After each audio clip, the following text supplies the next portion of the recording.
बेटा अभी बहुत ठंड पड़ रही है, लेकिन मुझे पता है कि आपके वहाँ पर बहुत गर्मी होगी, आपके रूम में बहुत गर्मी होगी, पढ़ाई की बिल्कुल टेंशन होगी। मैं समझ सकता हूँ कि आपका जो फर्स्ट पेपर है उसमें आप कितने प्रेशर में होंगे, लेकिन यही वक्त है अपने आप को प्रूव करने का। यदि आप इस वक्त बहुत कूल रहे, प्रेशर नहीं लिया, तो डेफिनेटली आपका पेपर अच्छा जाएगा। और प्रेशर ले लिया तो कितनी भी पढ़ाई कर लो, आप एग्जाम में परफॉर्म शायद ठीक न कर पाए। तो जरूरी है कि बिल्कुल कूल होकर पढ़ाई करें और टेंशन बिल्कुल ना लें। जितना आपने पढ़ा है, मैं आपको एक चैलेंज करता हूँ कि यदि आप आज अभी ऐसे ही उठकर 3 दिन बाद एग्जाम देने चले जाएंगे, तब भी आप 60 मार्क तो ले आएंगे, क्योंकि आपने पहले अच्छे से पढ़ा है, अच्छे से क्वेश्चन सॉल्व किए हैं। तो आप, लगता जरूर ऐसा है कि सर कुछ भी याद नहीं, क्वेश्चन याद नहीं, चैप्टर पे ग्रिप नहीं आ रही है, सर टाइम कम है।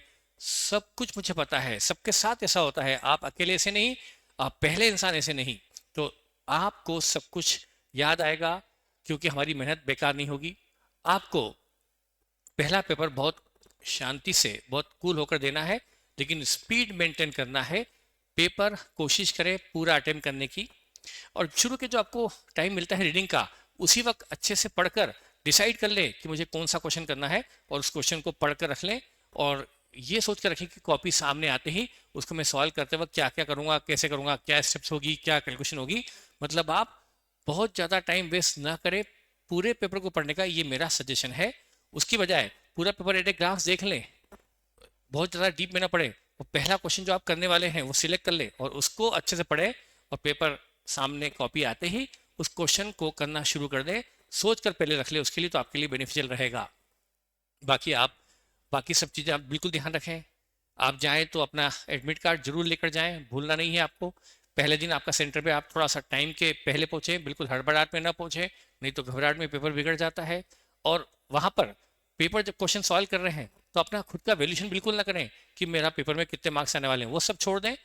चेकर के ऊपर कई बार हम सोचते हैं कि हमारा, सर मेरे तो 42 मार्क्स ही आएंगे, सब 35 ही आएंगे, और आ जाते हैं 55 62। तो इसलिए आपको बिल्कुल वैल्यूशन नहीं करना है। अब जहां तक सवाल है एग्जाम टिप्स का, तो मैंने आपको बताना शुरू किया।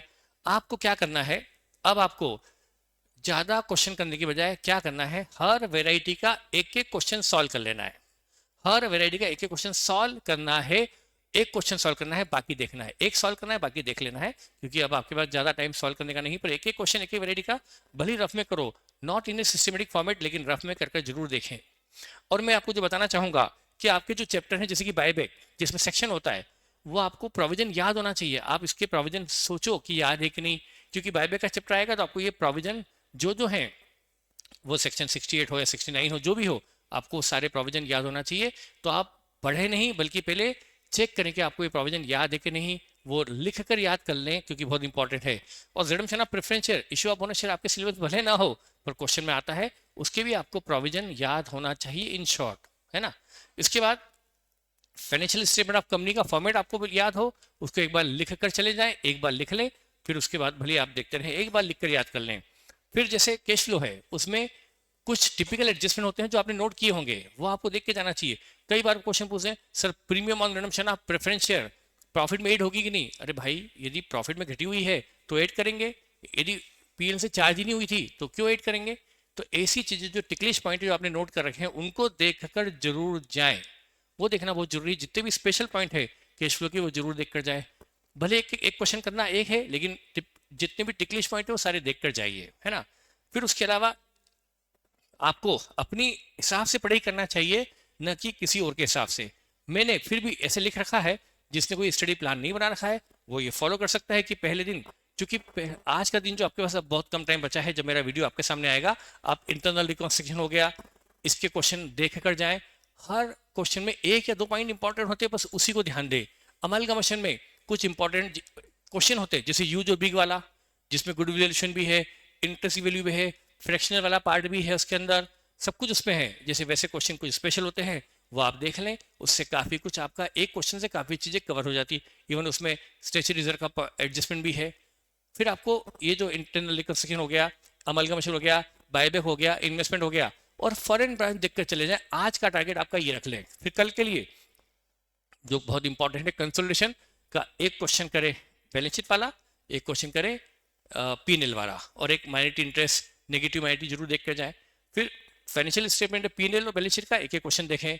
कैश फ्लो में हर मेथड का डायरेक्ट इनडायरेक्ट दोनों का एक एक क्वेश्चन देख लें, रिप्रेजेंटेटिव और एडजस्टमेंट सारे देख लें। ब्रांच का, बची हुई ब्रांच का ये बात जरूर है कि ब्रांच पर हमारी ग्रिप जनरली नहीं होती कई बच्चों की, जिसकी है उसको अच्छे से करना है, जिसकी नहीं है वो बहुत इजी क्वेश्चन, हर वेराइटी का इजी क्वेश्चन भी देख के जाएगा ना, मेरा एग्जाम्पल भी देख के जाएगा, तो शायद एग्जाम में वो क्वेश्चन कर पाएगा, उतना जरूर कर ले यदि उसने ग्रिप नहीं है तो।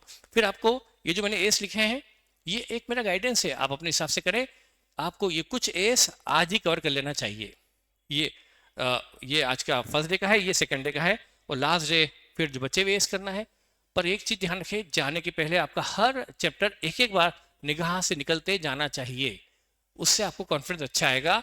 बस ये है, नई चीज बिल्कुल नहीं पढ़ना है, नया कुछ भी नहीं पढ़ना है, घबराहट बिल्कुल नहीं, नया कुछ नहीं, जो पढ़ा है उसी पर भरोसा रखें। यदि आपने पिछले इतना वक्त आपने दिया पढ़ाई पर, अब 1 या 2 दिन में आप एक्स्ट्रा कुछ नहीं कर पाएंगे, करना भी नहीं है, सोचना भी नहीं है, जो हमने पहले पढ़ा है डेफिनेटली बहुत काम आएगा। और आपके इस पेपर के लिए मेरी बहुत सारी बेस्ट विशेस। डाउट के लिए मैं पूरे टाइम अवेलेबल हूँ, आप जब डाउट सॉल्व करेंगे व्हाट्सएप पर, मैं आपको within 10 minute doubt reply करूंगा। रात को 12 बजे तक भी मुझे आप डाउट भेजेंगे, मैं आपको within 10 minute doubt reply करूंगा। Thank you and my best wishes for your first paper. Thank you.